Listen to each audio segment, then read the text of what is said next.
BPL আসছে, আমরা already BPL এর দাম আমরা শুনতে পাচ্ছি, নতুন একটা বিপিএল বিপিএল এর একটা হবে, আমেজ কিন্তু শুরু আমেজ হয়ে শুরু গেছে হয়ে এবার বেশ গেছে। ভালোভাবে অনেক হ্যাঁ, আগে এরকম থেকে। শীত শীত একটা ভাব পড়লেই কিন্তু বিপিএল এর আওয়াজটা শোনা যায়। তবে সেই কিন্তু জায়গাটাতে এখনো কিন্তু শীত সেভাবে আসেনি সেভাবে বাংলাদেশে। পড়ছে না। নভেম্বর ডিসেম্বরে যে অর্থে শীত আসে এবার কিন্তু সেই অর্থে শীতটা আসেনি। মানে শীত বিপিএল যখন সেই অর্থে না আসবে, আসলে বিপিএল এর আমেজটা চলে বিপিএল আমেজ এসেছে। চলে এসেছে। এবং সেই জায়গা থেকে রংপুর রাইডার্স দেখেন, তারা শুধু বিপিএলই না, বিপিএল এর আগে তারা একটা গ্লোবাল টি20 টুর্নামেন্ট খেলছে, যেটা গ্লোবাল সুপার লিগ, জিএসএল যেটার নাম। সেখানে আসলে বিশ্বের বেশ কয়েকটি ফ্র্যাঞ্চাইজি চ্যাম্পিয়ন দল খেলবে। গতবার বিপিএল থেকে চ্যাম্পিয়ন হয়েছে ফরচুন বরিশাল, তবে তারা যেহেতু যেতে অপারগতা প্রকাশ করেছে, তো সেক্ষেত্রে বাংলাদেশ থেকে বাংলাদেশকে প্রতিনিধিত্ব করার জন্য রংপুর রাইডার্স যাচ্ছে। গ্লোবাল টুর্নামেন্ট, ফ্র্যাঞ্চাইজি টুর্নামেন্ট, যেসব দল খেলবে তাদের সাথে রংপুর রাইডার্স আসলে কতটা পেরে উঠবে? আশরাফুল তো খুব আশা নিয়েই বলেছেন যে গতকালই কিন্তু আপনারা নিশ্চয়ই দেখেছেন যে রংপুর রাইডার্স ইতিমধ্যে প্রস্তুতি শুরু করে দিয়েছে। গ্লোবাল সুপার লিগ যে টুর্নামেন্টটা হতে যাচ্ছে সেটা আসলে 26 নভেম্বর থেকে শুরু হবে, 7 ডিসেম্বর পর্যন্ত চলবে। সেখানে নগদের সর্বোচ্চ বার 167 টাকা রিচার্জে পাবেন 1 লাখ টাকা পুরস্কার, আরও আছে প্রতি সপ্তাহে পুরস্কার ও ক্যাশব্যাক। 5টা দলের খেলা হবে, সেখান থেকে কিন্তু রংপুর রাইডার্স বাংলাদেশ থেকে একমাত্র প্রতিনিধিত্ব করবে এবং গতকাল থেকে তারা আসলে প্রস্তুতিও শুরু করে দিয়েছে মিরপুরে আমরা দেখেছি। এবং সেখানে কোচ হিসেবে আশরাফুল ছিলেন, তিনি আসলে গাইড করছিলেন সবাইকে। সেই সাথে সবচেয়ে বড় খবর যেটা রংপুরের, সেটা হচ্ছে মিকি আর্থারের যোগ হওয়া। এটা আসলে রংপুরকে আসলেই অন্য মাত্রা একটা আসলে যোগ করবে, সেই সাথে পুরো বাংলাদেশের। ইভেন একটা জিনিস দেখেন, সেটা হচ্ছে বলছেন যে রংপুর পেরে উঠবে কিনা। সো আশরাফুল বলেছিলেন যে আমরা অবশ্যই ফাইনাল খেলতে চাইবো। মানে কোন দল চায় না ফাইনাল খেলতে, তাই না? সো আশরাফুলও সেই আশাটা ব্যক্ত করেছেন যে আমরা আসলে ফাইনালটাই টার্গেট করছি। এবং আমরা দেখতে পাচ্ছি যে যেই 5 দল আসলে গ্লোবাল সুপার লিগে খেলবে, রংপুর রাইডার্স, বাংলাদেশের ইংল্যান্ডের হ্যাম্পশায়ার হকস রয়েছে, ওয়েস্ট ইন্ডিজের গায়ানা আমাজন ওয়ারিয়ার্স, পাকিস্তানের লাহোর কালান্দার্স এবং অস্ট্রেলিয়ার ভিক্টোরিয়া ক্রিকেট দল। এই 5টা দল নিয়ে কিন্তু 26 নভেম্বর থেকে শুরু হয়ে যাবে। রাহুল, এখানে কতটা পেরে উঠবে, তবে কম্পিটিটিভ ম্যাচ আমরা সবসময় দেখতে চাই। হার জিত সবসময় খেলায় থাকবে, তবে আমরা বাংলাদেশের রংপুর রাইডার্সের জন্য আমাদের টিম যাচ্ছে অবশ্যই শুভকামনা। এবং সেই সাথে স্পেশালি গতকাল কিন্তু মিকি আর্থারেরও একটা এক্সক্লুসিভ ইন্টারভিউ গেছে টি স্পোর্টসে, সেখানে নিশ্চয়ই আপনারা এতক্ষণে দেখেছেন যে মিকি আর্থারও কিন্তু চমক একদম তর্স হয়েছে না তার কতক্ষণে তিনি রংপুর দলের সঙ্গে আসবেন। এবং তিনি অলরেডি খুব ফ্রেন্ডলি হয়ে গেছেন, আমরা টিম ডিরেক্টরের কথাও শুনছিলাম তার সাথে। সো গ্লোবাল সুপার লিগ এবং বিপিএল এর জন্য, দুটোর জন্য মিকি আর্থারের যোগ হওয়াটা রংপুর রাইডার্স এবং পুরো আমি বলবো বাংলাদেশের ক্রিকেটের জন্য একটা ভিন্ন মাত্রা, কারণ এটা ইন্টারন্যাশনালি এঙ্গেজমেন্ট বাড়াচ্ছে আপনার। দেখেন, আরেকটা ব্যাপার যে রংপুরকে এটা খুব হেল্প করবে যে হ্যাঁ, এত বড় মানের কোচ আসা দলের সাথে। এবং আমরা দেখেছি আপনি যেটা বলছিলেন যে আশরাফুলও কোচিং প্যানেলে যোগ দিয়েছেন, ফলে এগুলো রংপুরের ক্রিকেটারদের খুব বেশি হেল্প করবে। এবং আরেকটা ব্যাপার যে বিপিএল এর আগে এমন একটা টুর্নামেন্ট খেলতে পারলে সেটার ফল যেমনই হোক, এই যে তারা একসাথে এই যে প্র্যাকটিসগুলো করছে, বিপিএল এর প্রায় এখনও মাস দেড়েক বাকি, সেই সময় তারা একটা দল হয়ে প্র্যাকটিস করতে পারছে বা কয়েকটা ম্যাচ খেলার সুযোগ পাবে তারা। এইটা কিন্তু বিপিএল এ রংপুরকে খুব কাজে দেবে এবং তাদের মধ্যে জেলিংটা হয়ে যাবে, এই আমার কাছে মনে হয়। এবং এই জায়গায় অবশ্য তাদের দলের বাইরের কয়েকজন ক্রিকেটারও খেলছেন।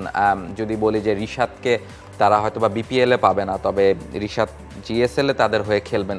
এবং আমার কাছে মনে হয় যে ওয়েস্ট ইন্ডিজের সফরে, ওয়েস্ট ইন্ডিজের মতো জায়গায় যেখানে খেলা হবে, সেই জায়গায় আসলে কিন্তু রিশাদ খুব ইম্পর্টেন্ট। আমরা দেখেছি টি20 ওয়ার্ল্ড কাপেও তিনি যেভাবে পারফর্ম করেছেন, ওই ধরনের উইকেটে আসলে রিশাদ, তিনি যেহেতু বোলিংটাতে খুব ভালো করছেন এবং তার ব্যাটিংটাও কিন্তু বেশ কার্যকরী, তিনি যদি 7-8-এ খেলেন 20-25 রান 30 রান করে দেওয়ার মতো অ্যাবিলিটি তার আছে, ফলে সেই জায়গাটা থেকে খুব ইম্পর্টেন্ট। আবার আমরা দেখেছি যে রংপুরের হয়ে সবসময় শেখ মেহেদি, নুরুল হাসান সোহানরা খেলে থাকেন, তারাও স্লক করতে পারেন। আবার এবার রংপুর দলে নতুন করে তারা সাইন করেছে মোহাম্মদ সাইফুদ্দিনকে। গত বিপিএলে আমরা দেখেছি তিনি ইনজুরি থেকে ফিরে দারুণভাবে পারফর্ম করেছেন, সৌম্যকে নেওয়া হয়েছে। সাইফুদ্দিনের ইনক্লুশনটা আসলে এবারের বিপিএলে, জিএসএল তো বটেই, আপনার কি মনে হয় এইবারের বিপিএলে একটা এক্স ফ্যাক্টর হতে পারে কিনা? কারণ একজন পেস বোলিং অলরাউন্ডার তো বাংলাদেশে খুব বেশি নেই, ফলে 7 নম্বরে ব্যাটিংও করতে পারবে, আবার বোলিংয়েও 4টা ওভার করে দিতে পারবে। এইটা আসলে এবারের বিপিএলে রংপুরের জন্য একটা এক্স ফ্যাক্টর হবে কিনা? নিশ্চয়ই আমরা যদি আসলে স্কোয়াডটা মোটামুটি দেখে নিই যে আসলে রংপুরের স্কোয়াডে যারা যারা থাকছে আপনার নামগুলো দেখতে পাচ্ছেন এখানে কিন্তু আসলে বাইরের ক্রিকেটাররাও কিন্তু যোগ দেবেন Matthew Ford Harmeet Singh Jack Chappell Mattson সবাই আছেন এবং সাইফুদ্দিনের কথা বলছিলেন অবশ্যই আমরা হচ্ছে যখন সাউথ আফ্রিকার সঙ্গে সিরিজ চলছিল বাংলাদেশের তখনও ক্রিকেট শোতে আমরা এমনটা আসলে বলেছিলাম যে পেস বোলিং অলরাউন্ডার হলে আমাদের আসলে খুব একটা ঘাটতি মিটত কারণ যেহেতু পেসার অনেক সুবিধা পাচ্ছিল যেটা আমরা সাউথ আফ্রিকার থেকে দেখেছিলাম সেখানে আসলে বলছিলাম যে কিন্তু বাংলাদেশ ওই মানে একজন পেসার বেশি খেলাতে পারে না কেন কারণ ব্যাটিংয়ে তাদের ডেপথটা দরকার হয় সো একজন পেস বোলিং অলরাউন্ডার হলে আমরা পেসারেও একজন অভাব মিটবে সেই সাথে আসলে ব্যাটিংয়েও সেই দায়িত্বটা হয়তো বা আসলে সাইফুদ্দিন পূরণ করে দিতে পারে এবং বিপিএল এর পরে পরে আস্তে আস্তে ইনশাল্লাহ জাতীয় দলে আমরা সেটা আসলে দেখতে পারি সাইফুদ্দিন হয়তো বা ফিরতে পারবে একটা জিনিস আসলে দেখছিলাম গতকাল রাহুল রংপুর রাইডার্স যখন প্র্যাকটিস শুরু করেছে সোশ্যাল মিডিয়াতে যখন তাদের এই প্র্যাকটিসের মানে দেয়া হয় তখন অনেকেই মানে কমেন্ট করছিলেন যে খেলা তো অনেক দেরি আছে এত আগে থেকেই প্র্যাকটিস শুরু করে দিয়েছে সো ওখানে রংপুর রাইডার্স থেকেও রিপ্লাই দেওয়া হয়েছিল যে আমরা প্রস্তুতি নিচ্ছি কাজ আমাদের টার্গেটটা বড় সো আমরা সময় পেয়েছি সেই সময় আগে আসলে প্র্যাকটিসটা আমরা সেরে নিচ্ছি এবং আমরা আশা করি যে অবশ্যই রংপুর রাইডার্স এই প্রস্তুতির মাধ্যমে খুব ভালো একটা ফল ইনশাল্লাহ রংপুরের জার্সিটাও দেখেন আপনি যে প্র্যাকটিস কিটটা যেটা তিনি আমরা দেখতে পাচ্ছি যে লাল সবুজ মানে বাংলাদেশকে প্রতিনিধিত্ব করার যে একটা ব্যাপার আছে ওয়ার্ল্ড স্টেজে সেটা কিন্তু তারা তাদের জার্সিতে ধারণ করতে পেরেছে এবং আরেকটা ব্যাপার যেটা তারা যে জুলাইয়ের গণঅভ্যুত্থানে যারা শহীদ হয়েছেন তাদেরকে উৎসর্গ করে তাদের জার্সিটা তৈরি করেছেন তাদের জার্সির সামনের দিকটায় দেখেছি যে জুলাইয়ের বিপ্লবের কিছু প্রতিচ্ছবি ফুটিয়ে তুলেছেন তারা আসলে ওই ব্যাপারটাকে ডেডিকেট করতে চাচ্ছেন বা ওইটাকে আসলে ওয়ার্ল্ড স্টেজে নিয়ে যেতে চাচ্ছেন ফলে এটা আসলে ওই যে আক্ষরিক অর্থেই বাংলাদেশকে প্রতিনিধিত্ব করা হচ্ছে রংপুরে একদমই তাই গতকালই কিন্তু আসলে টিম ডিরেক্টর সেটাই বলছিলেন রংপুর রাইডার্সের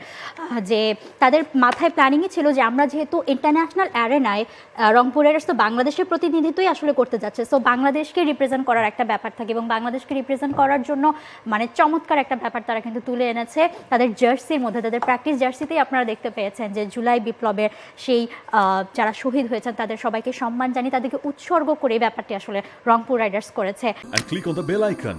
Follow us on Facebook and Instagram.